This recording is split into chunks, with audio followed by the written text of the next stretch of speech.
तो गाइज हमने क्या किया था, आपको 30 नंबर तक प्रश्न को हल करके बता दिया। तो ये सेक्शन बी चल रहा था, तो क्या चला है सेक्शन बी, ठीक है। सेक्शन ए में आपको हमने 60 प्रश्न को हल करके बतलाया, सेक्शन बी में 30 प्रश्न को हल करके बतला दिया।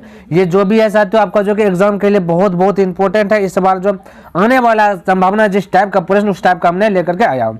तो गाइज बिना देर के क्लास करते स्टार्ट। तो देखिए प्रश्न क्या दिया गया, कहता cos π/3, cos π/3 का मान होगा, तो कोई दिक्कत नहीं। बोलिए कोस तो कोस, अब पाई को यहाँ पे लिखेंगे रेडियन में, बोलते हैं 80 डिग्री पाई को, ठीक है। अपॉन 3 तो 3, अब कटाइए 3 6 18, यानी गाइज कोस 60 डिग्री, कोस 60 डिग्री की वैल्यू क्या आता है 1/2। तो आपका राइट आंसर होगा 1/2, यानी आंसर ए नंबर। क्लियर है। आगे देखिए क्या दिया गया है, ये देखिए 32 में क्या कहता है, कहता है 1 + कोट स्क्वायर थीटा का फॉर्मूला, ये आपका फॉर्मूला है। तो 1 + cot square theta equal to होता है कॉसेक स्क्वायर थीटा। क्लियर है, इसको आप याद रख लीजिए, यानी है ना। अब देखिए आगे प्रश्न क्या दिया गया, देखिए यहाँ पे 33 नंबर क्या दिया गया, समझिएगा ध्यान से। ये प्रश्न बहुत बहुत इंपॉर्टेंट है, बहुत बहुत VBI है, VBI ध्यान में रखिएगा। इस कैटेगरी एक प्रश्न आपको पक्का है, फिक्स है कि देखने के लिए मिल जाएगा। तो देखिए कहता है यदि आकृति, कहता है यदि गई आकृति में यदि कोण OPA बराबर 35 डिग्री दे दिया गया, यदि OPA ये दे दिया आपका 35 डिग्री कोण दे दिया, यानी जो बीच में रहता है वही कोण दिया गया ना, तो P आपका 35 डिग्री। तो कहता है AOP क्या होगा, यानी AOP इस प्रकार से पूछा है कि AOP बता दो भाई।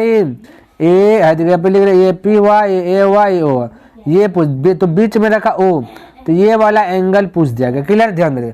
तो ये गाइस त्रिभुज है, त्रिभुज में जहाँ दिखे वृत्त में ये आपका वृत्त है, क्या गाइस वृत्त है। वृत्त में जहाँ पे आसपास रेखा खींचाता है वहाँ पे 90 डिग्री का एंगल बनता है, पक्का फिक्स है। तो यहाँ पे आपका 90 डिग्री का एंगल बनेगा। क्लियर है। अब देखिए P के स्थान पे आपका 35 डिग्री बना रहे, P के स्थान पे 35 डिग्री। अब बोले त्रिभुज के तीनों कोणों के योग कितना होता है 180 डिग्री। 180 डिग्री में दो कोण दिया गया 90 और 35, कहते हैं 90 और 35 दिया, इनको जोड़ लीजिएगा, ये 35 है। क्लियर। तो 5 करीब 5 9 3 12 125 होगा। अब बचा कितना 180 में से 125 निकल गया, बचा कितना, तो बोलेगा 125 घटा देते हैं, तो 5 10 में, ये 10 में 5 गया 5 बचेगा, 7 में 2 गया बचेगा 5, यानी 55 डिग्री आपका बच गया। तो ये कौन वो है कि 55 डिग्री का एंगल बनेगा। क्लियर। तो ऑप्शन नंबर आपका करेक्ट हो जाएगा बी, राइट। क्लियर है।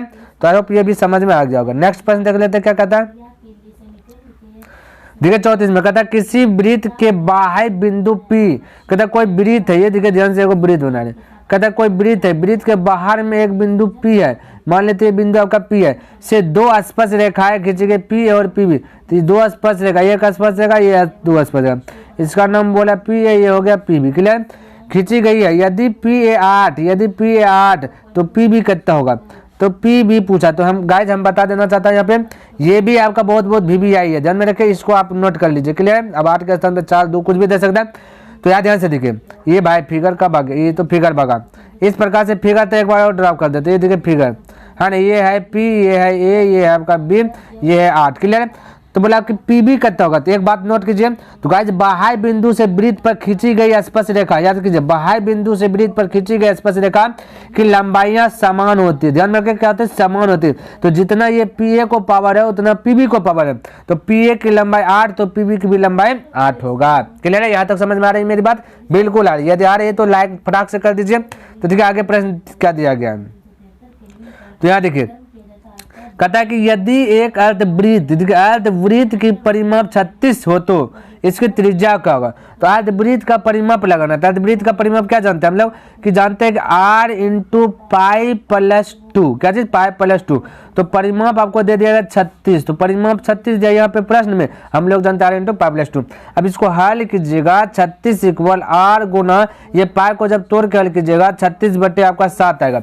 आपको याद रख लेना π+2 का वैल्यू दिया, पाई को जब तोड़िएगा 22 बटे 7 + 2, इसका एलसीएम लीजिएगा 7 हो जाएगा 22 + 14, इसको ऐड करिएगा तो 36 बटे 7। तो ध्यान में, तो डायरेक्ट π+2 का वैल्यू 36 बटे 7। क्लियर है। R तो अब ये 36 से 36 कट जाएगा, बचेगा R बटा 7 इक्वल 1 गुना 1। तो 1 से R में गुना कीजिए तो R, 7 गुना 1 कीजिएगा तो 7, यानी R का वैल्यू आ गया 7। क्लियर है। तो आई होप आपको ये भी समझ में आ गया होगा। तो देखिए नेक्स्ट प्रश्न क्या दिया गया है।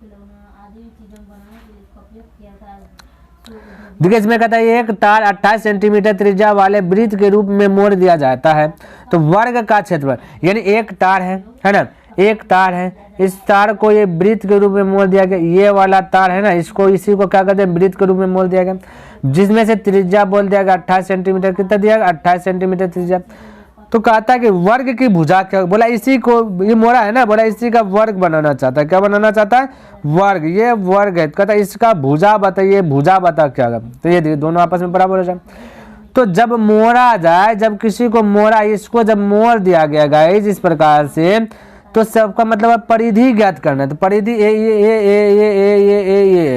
यानी वर्ग का परिधि 1 A 2 A 3 A 4 A होता है, वर्ग का परिधि कहता है 4A, अब वृत्त का परिधि कहता है ये वृत्त लिखना, क्या लिखना है, वृत्त, तो वृत्त का परिधि होता है 2πr, इसमें किसी को डाउट, कोई डाउट नहीं, आप देखिए ध्यान से 2πr क्लियर है, याद देखिए, बोले 2 तो 2π का वैल्यू बोलिए 22/7, r तो क्या करना है, r दिया गया 28, तो 28 इक्वल 4A तो 4A, अब बोले 4 से कट जाएगा 7 बार में, और ये 7 से 7 कट गया, बचा 22 दूना 44, यानी 44 बराबर A।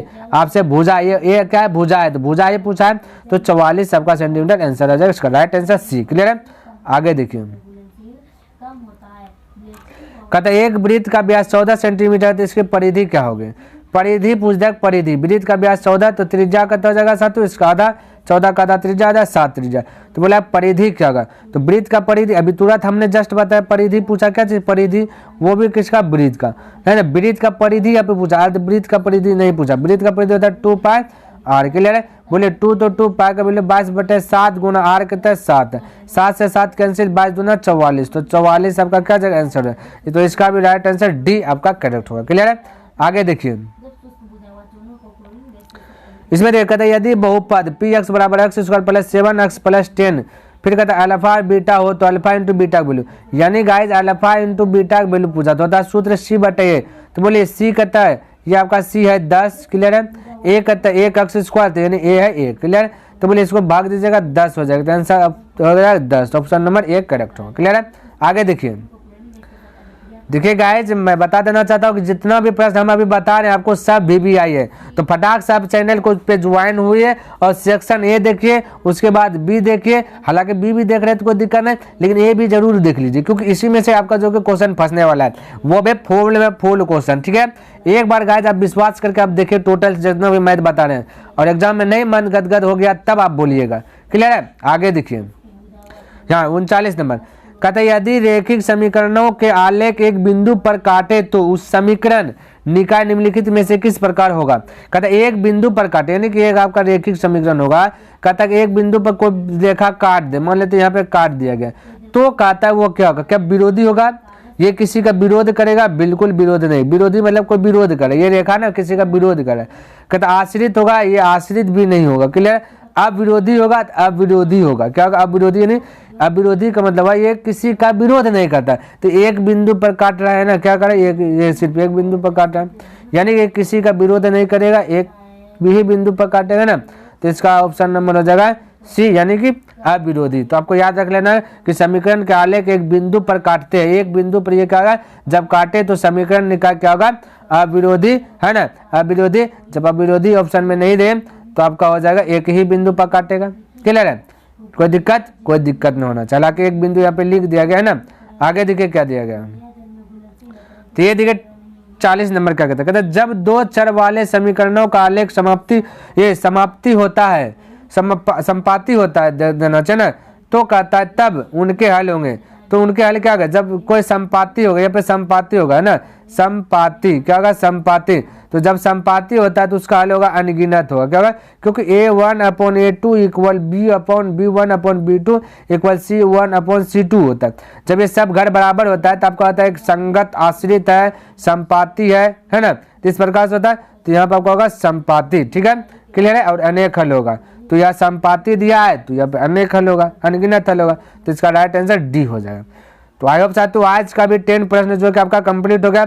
और प्रश्न देखिएगा कितने टोटल भाई, देख लेते टोटल। हाँ, तो सेक्शन बी में आपका टोटल 60 प्रश्न सेक्शन बी में भी है ना। तो सेक्शन बी का आज कितना प्रश्न तक हो गया गाइस, 40 नंबर तक क्या हो गया, हो गया। तो आई होप आपको ये पसंद आया होगा। तो एक प्रश्न हम क्या कर रहे हैं, आपको होमवर्क दे रहे हैं, जो कि आपको ये कमेंट में लिखना है, इसका जवाब देना है कि इसका आंसर आखिर क्या होगा। क्लियर।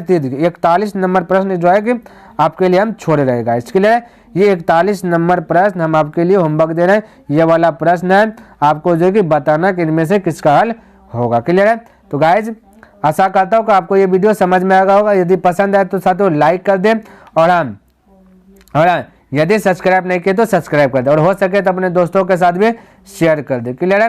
तो नेक्स्ट दिन मिलते हैं, तब तक के लिए धन्यवाद। जय हिंद, जय भारत।